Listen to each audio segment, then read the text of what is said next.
प्रिय विद्यार्थियों, आपको जो सामने दिख रहा है इसकी वीडियो एक बार भेजी जा चुकी है। कुछ चीज़ें इसमें अस्पष्ट थीं, उसको मैं स्पष्ट करना उचित समझ रहा था, इसलिए आपको एक वीडियो और बना के भेजा जा रहा है। आपको बताया गया था प्रोडक्शन, या इसके जगह पर क्यू बताया गया होगा, या प्रोडक्ट क्यू आप ले लें इसको। प्रोडक्शन उत्पादन की मात्रा is the function of A B C D और टी। इसमें ए बी सी डी 4 विभिन्न साधन हैं, जिसमें आप भूमि, श्रम, पूंजी और उद्यमी को ले सकते हैं, और टी दी गई टेक्नोलॉजी है। जब हम स्थिर प्रतिफल या परिवर्तनशील अनुपातों के नियम की व्याख्या करते हैं तो ये मान लेते हैं कि एक साधन जिसमें श्रम को मान लिया गया है कि ये परिवर्तनशील है, इसकी मात्रा बढ़ाई जा रही है, और बाकी सभी साधन स्थिर हैं। दूसरा आप देख रहे हैं, एक ये है, दूसरा ये देख रहे हैं कि Q is the function of L and K, L for labour और K फॉर कैपिटल। तो इसमें यदि इसकी बात कर रहे हैं तो यहाँ K स्थिर है, यानी पूंजी स्थिर है। विश्लेषण के लिए हम जब पैमाने का प्रतिफल पढ़ेंगे तब भी श्रम और पूंजी ही लेंगे, और वहाँ ये दोनों परिवर्तनशील होंगे। जो एक इसमें श्रम को, यदि ये को यहाँ श्रम मान लें, इसको छोड़ दिया जाए तो बाकी को हम पूंजी में समाहित कर देते हैं। पूंजी की परिभाषा पर आइए, आप पाएंगे कि उत्पादन का वह साधन जो मानव द्वारा निर्मित है वह पूंजी कहलाता है, और यह धन का भाग होता है, या मानव निर्मित धन का वह भाग जो पुनः उत्पादन प्रक्रिया में प्रयुक्त होता है उसे पूंजी कहते हैं। अब ये सारी चीज़ें पूंजी में कैसे आ जाती हैं? तो आप जानते हैं भूमि प्रकृति का निःशुल्क उपहार है, लेकिन ये भी उत्पादन का सहायक साधन है और ये श्रम नहीं है। आप जानते हैं कि उद्यमी भी पूंजी का हिस्सा हो जाएगा, टेक्नोलॉजी भी पूंजी का हिस्सा हो जाएगी, क्योंकि टेक्नोलॉजी पूंजी में ही लगती है। तो इस तरह ये सभी साधन श्रम को छोड़कर पूंजी के हिस्से हो जाते हैं। हमारे विश्लेषण की सुविधा के लिए हम इनको सबको छोड़ देते हैं, इनको सबको पूंजी मान लेते हैं, और एक पूंजी और एक श्रम, 2 साधनों को लेकर विश्लेषण करते हैं। इसमें पूंजी स्थिर मान ली जाएगी अल्पकाल में, और श्रम अल्पकाल में भी परिवर्तनशील माना जाएगा। अल्पकाल का समय सामान्यतः 1 साल से कम समय को लिया जाता है। दैनिक समय को अल्पकाल नहीं कहा जाता है, उसे अति अल्पकाल कहा जाता है। तो अर्थशास्त्र में अल्पकाल का मतलब 1 साल से कम का समय अल्पकाल कहलाता है, क्योंकि इस अल्पकाल में आप फैक्ट्री का आकार नहीं बदल सकते, पूंजी का प्रारूप नहीं बदल सकते, टेक्नोलॉजी नहीं बदल सकते, इन सारी चीज़ों को आप 1 साल में नहीं बदल सकते, और आपको अकस्मात उत्पादन बढ़ाने की ज़रूरत है। तो ऐसी दशा में श्रमिकों की संख्या बढ़ाकर कुछ मात्रा में उत्पादन आप बढ़ा सकते हैं।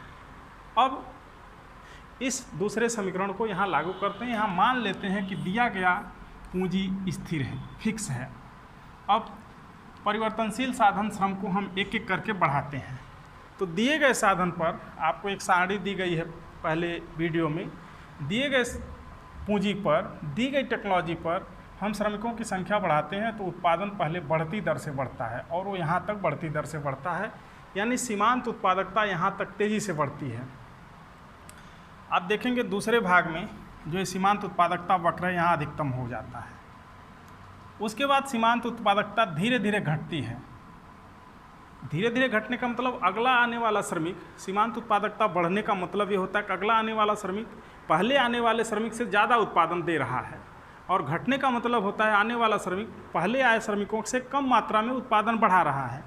तो यहाँ तक आने वाला श्रमिक पहले श्रमिकों से ज़्यादा उत्पादन दे रहा है, और इसके बाद आने वाला श्रमिक पहले श्रमिकों से कम उत्पादन दे रहा है, और इनकी मात्रा क्रमशः कम होती जा रही है, और एक समय बाद इनकी आने वाला श्रमिक कोई उत्पादन में वृद्धि नहीं कर रहा है। तो जहाँ तक आने वाला श्रमिक उत्पादन में वृद्धि नहीं कर रहा है वो अधिकतम उत्पादन की दशा होगी। इससे पहले सभी श्रमिक आ रहे थे तो योगदान कर रहे थे, कुल उत्पादन बढ़ाने में कुछ न कुछ योगदान कर रहे थे। तो जहाँ तक ये कोण इसका बढ़ता जाए, इस पर आप स्पर्श रेखा खींचेंगे, इस पर हम खींचेंगे तो खराब हो जाएगा, स्पर्श रेखा खींचेंगे, जहाँ तक स्पर्श रेखा में कोण बढ़ता है वहाँ सीमांत उत्पादन बढ़ता है।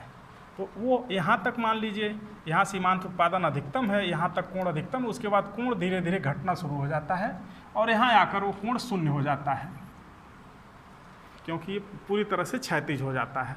तो क्षैतिज से जब कोण शून्य हो जाए तो वहाँ सीमांत उत्पादन अधिक न्यूनतम शून्य होता है और कुल उत्पादन अधिकतम होता है। अब औसत, ये जो दूसरा वक्र है औसत उत्पादन का वक्र है। औसत उत्पादन देख रहे हैं धीरे धीरे बढ़ रहा है, धीरे धीरे घट रहा है। औसत उत्पादन वहाँ अधिकतम होगा जहाँ इस पर स्पर्श रेखा सबसे बड़ा कोण बनाएगी। इससे पहले कोण छोटा था, आप देखेंगे ये कोण छोटा था, ये सबसे बड़ा है। इसके बाद पुनः खींचेंगे तो यहाँ का कोण छोटा होता जाएगा, यानी कोण नीचे गिरता जाएगा। तो जहाँ कोण अधिकतम है वहाँ औसत उत्पादन अधिकतम है। इस तरह से मूल बिंदु से इस पर बनाए गए कोण, मूल बिंदु से खींची गई रेखा से बनाए गए कोण औसत उत्पादन को व्यक्त करते हैं, और कुल उत्पादन पर स्पर्श रेखा खींचकर जो कोण बनते हैं वो सीमांत उत्पादन को व्यक्त करते हैं। अब मुझे उम्मीद है कि आप समझ गए होंगे कि औसत उत्पादन वहाँ अधिकतम होता है जहाँ इस पर कोण अधिकतम होता है, और सीमांत उत्पादन वक्र औसत उत्पादन वक्र को ऊपर से उसके उच्चतम बिंदु पर काटता है। सीमांत उत्पादन वक्र औसत उत्पादन वक्र को उसके उच्चतम बिंदु पर काटता है और आगे बढ़ता है, और जहाँ कुल उत्पादन अधिकतम होता है वहाँ सीमांत उत्पादन शून्य होता है। औसत उत्पादन तब तक शून्य नहीं होगा जब तक कि कुल उत्पादन शून्य न हो जाए। इतनी बातें आपको याद रखनी है। अब हम पढ़ेंगे पैमाने का प्रतिफल। पैमाने का प्रतिफल इसलिए कहा जाता है क्योंकि दीर्घकाल में उत्पादन का पैमाना ही बदल जाता है, और इसमें आप श्रम और पूंजी दोनों की मात्रा बढ़ा सकते हैं। तो हम आपको पहले बता चुके हैं कि बाकी चीज़ें पूंजी में समाहित हो गई हैं, इसलिए production is the function of L and के, और दीर्घकाल में ये दोनों परिवर्तनीय होते हैं। उपभोग में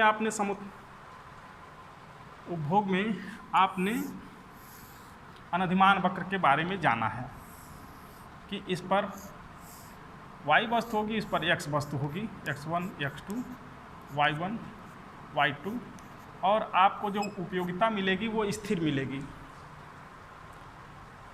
और ज़्यादा मात्रा में x और y उपयोग करेंगे तो उपयोगिता और बढ़ी हुई प्राप्त होगी,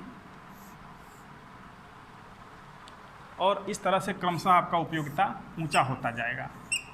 और आपने ये भी देखा था कि बजट रेखा जहाँ तक आपकी अलाउ करती है वहाँ उस अधिकतम उपयोगिता में आप रहते हैं, वो उपयोगिता अधिकतम आप प्राप्त कर सकते हैं। जब बजट रेखा यहीं तक आपकी अलाउ कर रही है तो आप केवल इस अनधिमान वक्र तक पहुँचेंगे। आपकी बजट रेखा यहाँ तक अलाउ कर रही है तो यहाँ तक पहुँच जाएंगे। इस तरह से बजट रेखा ही आपके बजट रेखा और आपका अनधिमान वक्र आपके संतुलन को निर्धारित करता है।